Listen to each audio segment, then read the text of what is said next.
Good morning, everyone. Students, we have started Theme 7, changing cultures and traditions. And student, in this, we have discussed the Renaissance period. It means rebirth. I can say Renaissance, it was a movement as a result of which Western nations they came out of the darkness of the medieval age and saw the light of modern age. It means they were influenced by the ideas, by the style of modern age, and man began to think freely. They set the new standards, especially the city states of Italy. They became the first center of Renaissance. The new art style emerged, universities were set up, free thought and the concept of humanism developed in man. Many new towns emerged. So, after this, student, the topic is science and philosophy and the Arab's contribution. But Arab contribution means in European countries there was science and philosophy क्योंकि बहुत से art and architecture the education learning a new life came to the old method so what was the contribution of Arab in this Student, through the Middle Ages, the monks and the clergymen, they were familiar with the most of the writing of the Greek and Romans. In the last video, I told you that Greeks and Romans बहुत stress दिया जाता था इनको पढ़ने के लिए, इनकी writings को पढ़ने के लिए, बिकॉज इनमें ह्यूमनिज्म की डेफिनेशन बहुत अच्छी थी, बहुत अच्छे प्रॉपर सिविलाइजेशन इसको डिस्क्राइब किया गया है. सो स्टूडेंट, जो मिडल एजेस के मॉन्क्स एंड क्लर्जीमैन थे जो चर्च के साथ जुड़े हुए थे, उनको ये तो पता था कि ग्रीक एंड रोमन्स की राइटिंग मैन्यूस्क्रिप्ट में क्या कहा गया है, लेकिन because French was the main language they were unable to spread the ideas of these writings. उनको लैंग्वेज में प्रॉब्लम आती थी और अरब्स ने क्या कंट्रीब्यूट किया, अरब्स ने इसको उनकी लैंग्वेज में कन्वर्ट कर दिया, ट्रांसलेट कर दिया. It means in the 14th century many writers they read the translated work of Plato and Aristotle, and these translation were the contribution of Arab translator. They had carefully preserved it, translated the ancient manuscripts. So while European scholars read the Arabic translation of Greek books, Greek scholars also translated the work of Arabian and Persian scholar. जहाँ Arabian scholars ने क्या किया, अपनी books को किस में convert किया, French language में, या जो भी यूरोप में लैंग्वेज चलती थी, जैसे जर्मन चलती थी.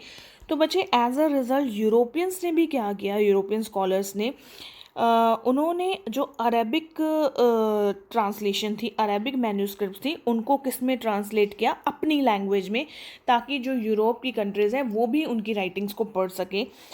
And these works were on the mathematics, natural science, medicines, astronomy, chemistry and student, जो प्लॉटमीज alchemist carry the Arabic definite article ALL, which brings out of the Arabic connection. It means, student, there were many writers, especially the Muslim writers, who were the translator, and उन्होंने बहुत सी जो books हैं वो translate की थी. And the famous were Ibn Sina.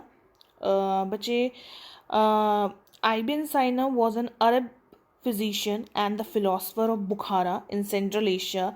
Similarly, Al-Razi, who was the author of medical encyclopedia, and student, they were regarded as a man of wisdom in the Italian world. जो दो name है, आइबियन Saina and अल राजी, जो authors थे, इन्होंने बहुत कुछ लिखा मेडिकल के बारे में, अरब के फिजिशियन, अरब की डॉक्टर्स कैसे हैं या कैसे ट्रीटमेंट दी जाती है.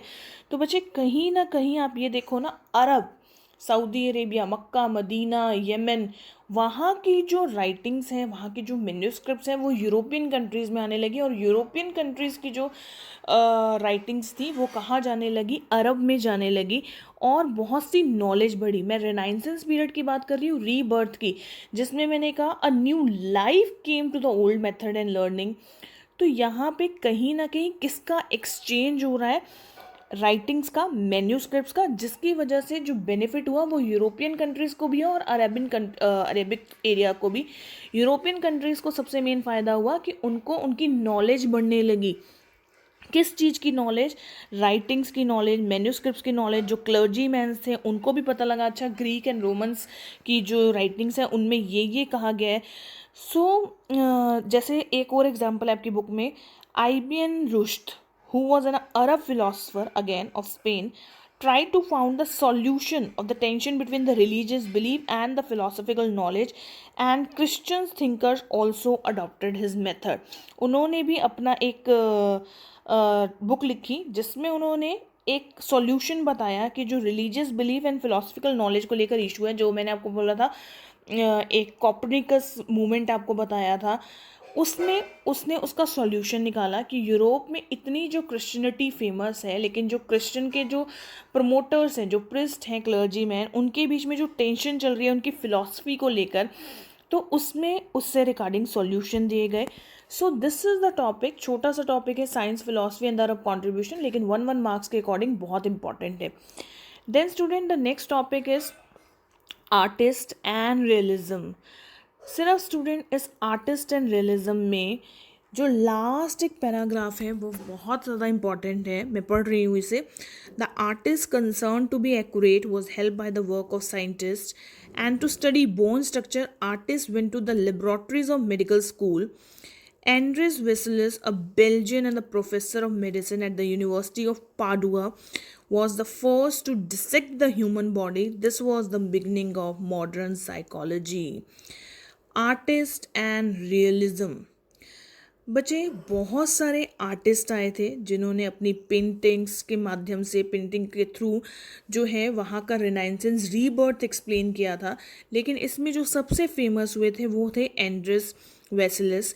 उन्होंने फर्स्ट टाइम, जो ये पेंटिंग आपको दिख रही है ना जहाँ एक लेडी एक ह्यूमन बॉडी को लेकर बैठी है, उन्होंने फर्स्ट टाइम जो है in the history of medical उन्होंने ये जो पेंटिंग कहा था, और उन्होंने ह्यूमन बॉडी को डिसेक्ट किया था। डिसेक्ट मतलब पूरा अंदर से कि हाँ भाई ह्यूमन बॉडी में क्या होता है, इंटरनल सब कुछ ये चीज़। और उसके बाद ऐसा नहीं कि उन्होंने पेंटिंग बनाई थी, no, he was the medical student. उन्होंने जैसे ही ह्यूमन बॉडी डिसेक्ट की, उसके बाद, क्योंकि मैंने कहा है आर्ट एंड रियलिज्म, रियलिज्म से रिलेटेड ये टॉपिक हो गया। अभी तक हमने ह्यूमन बॉडी सिर्फ देखी थी, लेकिन उसके अंदर क्या क्या है उसको डिसेक्ट करना एक अलग बात है, तो ये रियलिज्म हो गया। एंड आर्टिस्ट, और उस टाइम बहुत से आर्टिस्ट आने लगे। एंड बच्चे, इस आर्टिस्ट ने जो ये यहाँ पे आप एक देख रहे हैं, ये सबसे बड़ी फेमस पेंटिंग हुई थी उस टाइम पे, after the dissection of human body by the Andreas Vesalius. Then student, now here is Leonardo da Vinci of Italy. यहाँ पे आप एक पिक्चर देख सकते हैं, इस पे बच्चे बहुत बार एक शॉर्ट नोट आ सकता है। Leonardo the Vinci of Italy, he was one of the greatest personality of the Renaissance age. Born in 1452, he was a painter, engineer, scientist, poet, singer. बहुत से achievements थे इनके पास. And student, his paintings are few, but they are superb. And among this painting, the version of the rocks, Mona Lisa, are the extraordinary work of art. The last super painting in Milan's church is counted in artistic wonders of the world. सबसे अच्छी painting जो है इनकी वो है last super. And he also designed a flying machine on the basis of which he wanted to make such machine. And such a man of multi-dimensional brilliance, I can say, perhaps has never born in the world. No doubt बच्चे, यहाँ पे सिर्फ एक blue line में 3-4 lines लिखी हुई हैं, लेकिन इनके ऊपर 3 या 4 मार्क्स का एक क्वेश्चन आ ही सकता है। So student, the next topic is architecture. बच्चे, आर्किटेक्चर में क्या है, जैसे जैसे डेवलपमेंट होने लगी, मतलब रेनाइंसेंस आगे बढ़ने लगा, जब रीबर्थ होने लगी, अभी तक मैंने आपको बोला ह्यूमनिज्म आ गया था, कंपस, टेलीस्कोप, ये सब इन्वेंट हो चुका था। So what about the architecture? Architecture means जो उनकी घर थे, हाउस होल्ड थे, वहाँ पे क्या चीज़ यूज़ की जाती थी, कैसे बनाया जाता था उनका architecture. The city of Rome, it revived in the speculative way in the 15th century. Pop व पॉलिटिकली स्ट्रॉन्गर, उस टाइम पे मैंने बताया था मोनार्की थे, एंड जो पोप थे वो बहुत स्ट्रॉन्गर हो गए थे, क्योंकि इससे पहले जो दो पॉप थे वो ज़्यादा पॉलिटिकल अपने आप को खुद को प्रूव नहीं कर पाए थे। सो बच्चे बहुत से जो है आर्कोलॉजिस्ट आने लगे, वो इटली को, रोम को, यमन को, सॉरी यमन नहीं, इटली, रोम और जितने भी यूरोपियन कंट्रीज़ हैं उनको क्या करने लगे, एक्सकवेट करने लगे, मतलब देखने लगे कि हाँ भाई क्या क्या है इस चीज़ में। एंड स्टूडेंट यहाँ पे some individual they were skilled equally as painter, architects. The most impressive was Michel Bonardi, implies by the ceiling, the painted for the Pope in Sistine Chapel, the sculptures, the Pieta, and his design, the dome, Saint Peter church. वैसे तो बच्चे बहुत से architects आए थे, sculptures आए थे, painters आए थे, लेकिन इसमें से जो सबसे फेमस हुए थे वो कौन थे, जिन्होंने सीलिंग एक पेंटिंग स्कल्पचर्स बनाए,